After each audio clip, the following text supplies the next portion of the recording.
Good morning. Welcome to Journey Through Lent. And our passages today from Matthew's Gospel are chapter 25 and 26. So in these chapters, we journey through the mounting tension and high drama of Holy Week, as it all comes to a gut-wrenching climax as Peter disowns Jesus 3 times. However, I want to take you back to a passage you might have quickly breezed through in an effort to keep up with the unfolding events. I want to take you back to chapter 26, verses 6 to 13. At this point, Jesus is reclining for the evening meal in the house of Simon.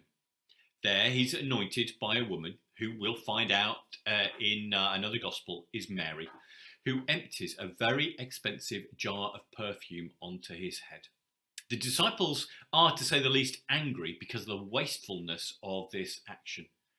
The response barely addresses Judas's complaint. Was this money being wasted? Can the needs of the poor be set aside? Instead, Judas's charge is dismissed so quickly. In the midst of the disciples' indignation, Jesus defends her, stating that the anointing is, in fact, a preparation for burial, and that her action will always be commemorated wherever the gospel is preached. You see, these events are all about devotion, and Mary is the perfect character to model this. You see, wherever she appears in the Gospels of Luke and John, she appears at Jesus' feet. This is a symbol of her passion as a devoted disciple of Jesus, and it's significant that Jesus defends her, giving her a respected place as one who knows better even than Jesus' apostles. I've often thought about the importance of this gift to Jesus. And if we integrate Mark's recording of the events, then we understand that Jesus was anointed all over. Even his garments would have been covered with a strong, sweet scent of perfume. It's also likely that Jesus kept this scent on his body through that week. When he was suffering the anguish of crucifixion, Mary's gift remained. It was truly the last beautiful fragrance he smelled as he went to the cross. The scene of Mary's anointing therefore points us forward. Embalming spices were commonplace in the first century, and the quantity of Mary's perfume evokes those images of an embalmed body. But while the men surrounding Jesus will ask questions in the upper room later, and will find Jesus' decision to die incomprehensible, here is the image of Mary, who asks no questions, but gently begins to prepare her Lord for the grave. She's accepted Jesus' humble mission long before Jesus' leading disciples have understood it.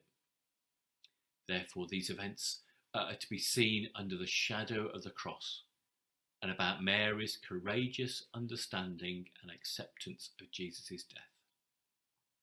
And it's a profound signal to us that Jesus is really going to die. And it's also an important statement that no gift can be too precious that shows gratitude for what Jesus is about to do. So how can we show Mary's devotion today? If she is a model disciple here, how can we in our own lives emulate her deeds? Well, if you search for similar words of smell or fragrance in the New Testament, we come across Paul's letter to Ephesians, chapter 5, verse 2, where he records, "And walk in love as Christ loved us and gave himself up for us." A fragrant offering and sacrifice to God.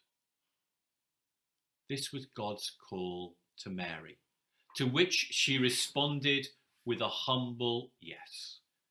This is God's call to us, to live our lives in humble submission to him, presenting ourselves to God as a living sacrifice of love after the example of Christ, for the honour and glory of God.